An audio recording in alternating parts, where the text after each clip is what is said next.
कि आपकी नज़र में क्या विधायक लायक है कि नहीं मनीष कश्यप? बिल्कुल विधायक लायक नहीं है। तो मैंने कहा कि सड़क छाप गुंडा है। सड़क छाप गुंडा है। इसकी सही जगह तो बेउर जेल है या कोई भी जेल है। सड़क छाप अगर गुंडा रहते मनीष कश्यप तो उनको 10 लाख 15 लाख 20 लाख तो लोग नहीं देखता सोशल मीडिया पर। वही मैंने कहा ना कि इस देश का दुर्भाग्य है कि जाति के नाम पर, सांप्रदायिकता के नाम पर गलत गलत लोगों के भी फैन हो जाते हैं, गलत गलत लोगों के प्रशंसक हो जाते हैं। बार बार ये तेजस्वी यादव को नौवीं फेल कहता है। और जो प्रधानमंत्री नरेंद्र मोदी हैं वो भी इतना बड़ा जाहिल है।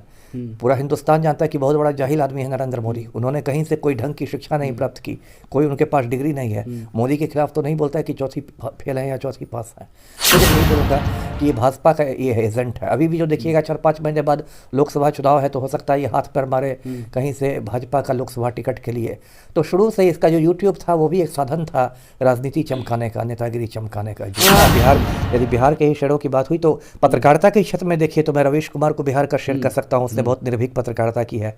अजीत अंजुम बहुत निर्भीक पत्रकारिता करते, वो भी बिहार के ही हैं, है ना। तो बिहार में तो एक से एक, और अतीत में जाइए तो एक से एक असली शेर पैदा हुए हैं। तो अब इस किसी छछूंदर के सर पे चमेली का तेल लगाना ठीक नहीं है। मनीष कश्यप यानी कि पटना बेउर जेल से बाहर आ चुके हैं।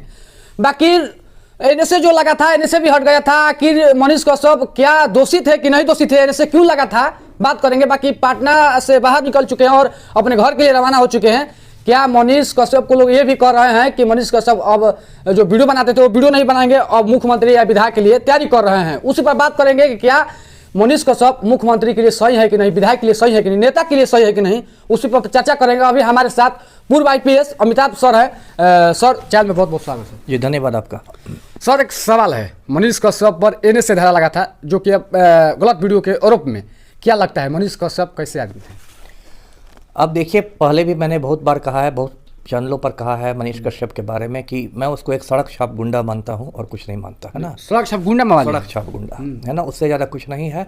अब कोई पत्रकार बने, कुछ बने, आजकल बहुत सारे गुंडे मवाली भी पत्रकार का चूल्हा लेकर घूम रहे हैं। मगर सर गुंडे मवाली के लिए तो हजारों की पत्रकार वहाँ पर लाइन तो नहीं लगा सकती है। ये देखिए, देश का दुर्भाग्य है कि आज गुंडे मवालियों के की भी जय होती है। एक तड़ी पार आदमी हिंदुस्तान का गृह मंत्री बन गया, होम मिनिस्टर बन गया है।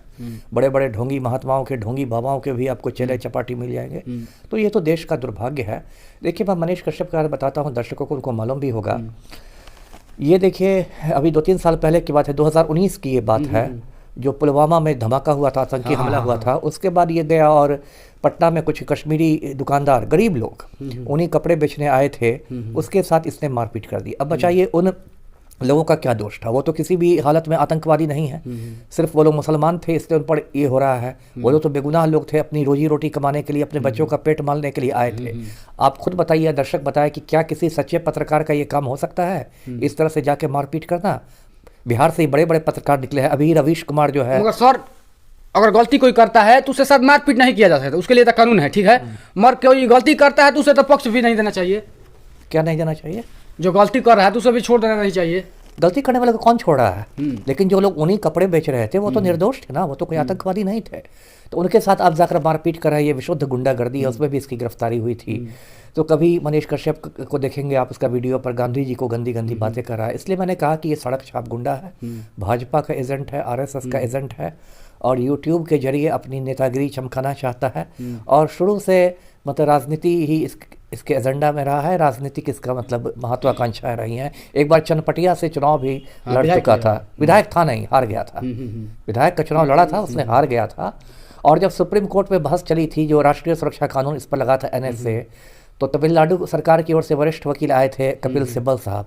तो उन्होंने सुप्रीम कोर्ट को कहा भी कि ये पत्रकार थोड़ी ही है, ये तो एक बार चुनाव भी लड़ चुका है।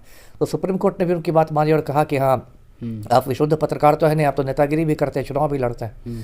तो संक्षेप में 100 बातों की एक बात मैं कहूँगा कि ये भाजपा का, RSS का एजेंट है, एक सांप्रदायिक आदमी है, सड़क छाप आदमी है।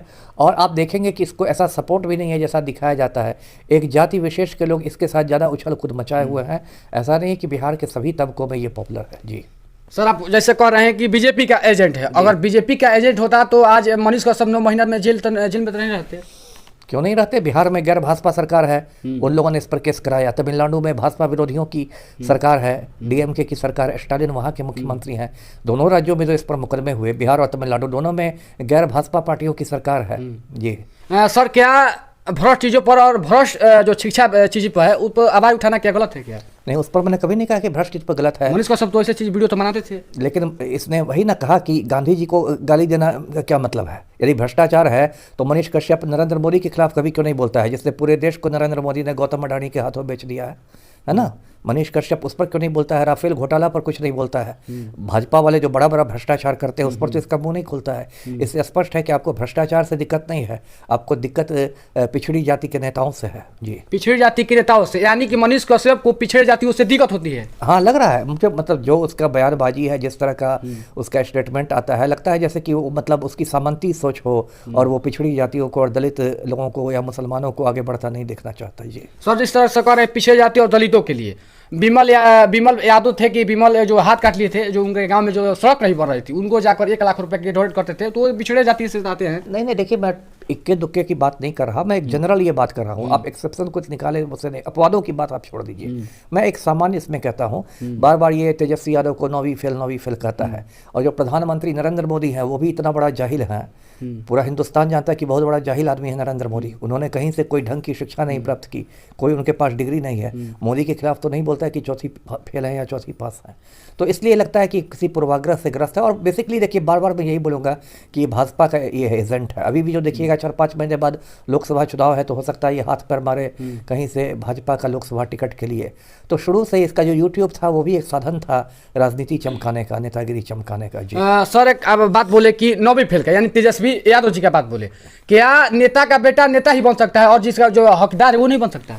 यही मैंने ये कहीं नहीं कहा, जनतंत्र में सबका बेटा बन सकता है, लेकिन यहाँ तो इस देश में अब परिवारवाद, आप देखिए अमित शाह का बेटा जय शाह है, वो क्रिकेट कंट्रोल बोर्ड का सचिव बना हुआ है, कुछ खेलता भी नहीं है, परिवारवाद। लेकिन जब भाजपा वाले परिवारवाद करते हैं तो उसको लोग राष्ट्रवाद का नाम दे देते हैं। बाकी पार्टियों में परिवारवाद चलाते हैं। और तड़ीपाड़ गृह मंत्री अमित शाह, उसका बेटा Jay Shah cricket control board पर कब्जा किए हुए, वो परिवारवाद नहीं है, वो राष्ट्रवाद है। तो ये दोहरे मापदंड से देश नहीं चल सकता। जी, जब से मनीष कश्यप का बेउर जेल से निकले हैं बाहर, जो लोग उनके फैंस और समर्थक है कह रहे हैं कि मनीष कश्यप यानी कि विधायक के लिए तैयार हो रहे हैं। क्या विधायक या मुख्यमंत्री बन सकते हैं? हाँ, मुख्यमंत्री की बात तो आप ऐसे कर रहे हैं। देखिए, सपना देखने पर कोई टैक्स नहीं है, याद रखिए, है ना। तो सपना तो नहीं देगा, समर्थक लोग कर रहे हैं, समर्थक लोग। ठीक है, समर्थक भी ना सपना देख सकते हैं। सपना आज मेरे ही 4 समर्थक कहने लगे कि मैं देश का अगला प्रधानमंत्री बनूंगा, तो मैं क्या करूंगा? सपना देखने पर तो टैक्स नहीं ना है। लेकिन इतना आसान नहीं है ना कि मुख्यमंत्री बना प्रधान। आप देख रहे हैं आडवाणी जी की क्या हालत हो गई। 50 साल से आडवाणी जी के समर्थक कह रहे हैं कि भावी प्रधानमंत्री हैं, भावी प्रधानमंत्री हैं। अब आडवाणी जी कहाँ गुमनामी में हैं, कहाँ मार्गदर्शक मंडल में बैठ के झाल बजा रहे हैं, पूरा हिंदुस्तान जानता है। तो ये सब मुंगेरी लाल के हसीन सपने हैं कि ये मुख्यमंत्री बन जाएंगे, प्रधानमंत्री। यदि सपने ही देखना है तो प्रधानमंत्री ही बना दो देश का। बाकी आपकी नजर में क्या विधायक लायक है कि नहीं मनीष कश्यप? बिल्कुल विधायक लायक नहीं है। तो मैंने कहा कि सड़क छाप गुंडा है, इसकी सही जगह तो बेउर जेल है या कोई भी जेल है। ये तो मतलब सब सड़क छाप अगर गुंडा रहते मनीष कश्यप तो उनको 10 लाख 15 लाख 20 लाख तो लोग नहीं देखता सोशल मीडिया पर। वही मैंने कहा ना कि इस देश का दुर्भाग्य है कि जाति के नाम पर, सांप्रदायिकता के नाम पर गलत लोगों के भी फैन हो जाते हैं, गलत लोगों के प्रशंसक हो जाते हैं। बरमेश्वर मुखिया रणवीर सिन्हा का सरगना था, नरसंहार करवाता था, उसकी शव यात्रा में भी हजारों लोग पहुंच गए। तो हम लोग का समाज इतना ज़्यादा, अब क्या मैं कहूँ, सड़ गया है। इतनी ज़्यादा जातीयता आ गई है, सांप्रदायिकता आ गई है कि गुंडे मवालियों को भी लोग हीरो बना लेते हैं। तो उससे ये नहीं साबित हो जाता कि वो बहुत कोई शरीफ आदमी है। हालांकि उनका भी एक बयान भी आया था कि अगर मेरे माँ का आंसू जिस तरह से बह रहा है, मैं आप जेल से बाहर आऊंगा तो अनेकों माँ का आंसू पोछूंगा। क्या दूसरे माँ का आंसू पोछना गलत बात है क्या? ये तो किसी ने नहीं कहा, लेकिन किसी की माँ का आंसू बहाना भी गलत है। यदि उन्होंने कश्मीरी दुकानदारों के साथ मारपीट की और उनके पेट पर लात मारा, उनकी रोजी रोटी पर खतरा पहुंचाया, तो वो लोग भी तो इंसान है। सर, एक सवाल बनता है, जो छोड़ जाती आते हैं, पिछड़े जाती आते हैं, उन लोग का सवाल रहता है कि जो ये मनीष कश्यप है, हम लोग के लिए कभी आवाज़ बनकर खड़ा नहीं होता, उस पर क्या कहिए? वही तो मैं कह रहा हूँ। इसलिए आप देखिएगा इसके समर्थकों में भी, मनीष कश्यप के जो भी समर्थक हैं सोशल मीडिया पर, उसमें भी एक जाति विशेष के लोग ज़्यादा कूदफांद कर रहे हैं, है ना। बहुत कम मुसलमानों को मैंने मनीष कश्यप के समर्थन में बोलते देखा है, बहुत कम आदिवासियों को मैंने मनीष कश्यप के सपोर्ट में बोलते देखा है, बहुत कम दलितों को मैंने देखा है। एक जाति विशेष के लोग इसको ज़बरदस्ती हीरो बनाने पर तुले हुए हैं। अभी जैसे इसको जमानत मिली है, तो जमानत मिलना एक सामान्य न्यायिक प्रक्रिया है, इसमें कोई बड़ी बात नहीं है। लालू यादव को भी चारा घोटाला में जमानत मिल चुकी है। इसका ये मतलब नहीं हुआ कि लालू यादव संत महात्मा हो गए। इसका ये मतलब नहीं हुआ कि अदालत ने लालू जी को महात्मा मान लिया। अभी मानते हैं कि लालू यादव चारा घोटाला किए थे और बिहार के लुटने में उनका भी हाथ है ना? एकदम, जो सच्चाई है वो कैसे नहीं मानूंगा, तो सजा याफ्ता है। मैं कोई राजद का प्रवक्ता थोड़े हूँ। लेकिन मैंने कहा कि ये जो है जमानत मिलना जो है वो सामान्य प्रक्रिया है। और लेकिन ऐसे लोग सोशल मीडिया में दिखा रहे हैं, लगता है कि एकदम नेल्सन मंडेला जेल से बाहर निकले हैं और लगता है कि एकदम इनको नोबेल प्राइज मिल गया है मनीष कश्यप को। उस तरह से सोशल मीडिया पर लोग जो हल्ला कर रहे हैं, वो हल्ला की कोई बात नहीं है। एक बात ये भी बता दूं कि दो मुकदमे इन पर चल रहे हैं, वो चलते रहेंगे। ऐसा नहीं कि बाइज्जत बरी हुए हैं, वो चलते रहेंगे। इनको जमानत पर भी रहते हुए भी उन मुकदमों को लड़ना होगा। मनीष कश्यप के दाएं बाएं रहने वाले कुछ भी कह लें, हम दाएं भाई कहेंगे, ज़्यादा कहेंगे तो लोग कमेंट में गाली देने लगेंगे। ये कह रहे हैं कि बिहार का शेर आ रहा है, आज दीपावली मनाओ और दीप जलाओ। क्या ये भी लोग कह रहे हैं कि आज बिहार के लोग पूरे लोग खुश है? क्या अमिताभ सर खुश है मनीष कश्यप? नहीं, देखिए मैंने पहले ही कहा कि सड़क छाप गुंडा है और मतलब जबरदस्ती किसी को आप शेर बना दीजिए, है ना। बिहार, यदि बिहार के ही शेरों की बात हुई तो पत्रकारिता के क्षेत्र में देखिए तो मैं रवीश कुमार को बिहार का शेर कह सकता हूँ। उसने बहुत निर्भीक पत्रकारिता की है। अजीत अंजुम बहुत निर्भीक पत्रकारिता करते, वो भी बिहार के ही हैं, है ना। तो बिहार में तो एक से एक, और अतीत में जाइए तो एक से एक असली शेर पैदा हुए हैं। तो अब इस किसी छछुंदर के सर पे चमेली का तेल लगाना ठीक नहीं है। बाकी देख सकते हैं कि हमारे साथ अमिताभ सर थे, जो अपने बातों को बेबाकी से रखते हैं, ना पक्ष है ना विपक्ष। या चराचोर का बेटा है या चराचोरी किए हैं तो उनको भी अपने बातों से सही साबित करते हैं, और जो गलत करता है गलत और सही रहता है उसे सही। बाकी जो मनीष कश्यप के बारे में जो चर्चा चलाई जा रही है कि मुख्यमंत्री बनेंगे, विधायक बनेंगे, उसके बारे में आप लोग क्या सोचते हैं, कमेंट में जरूर बताइएगा।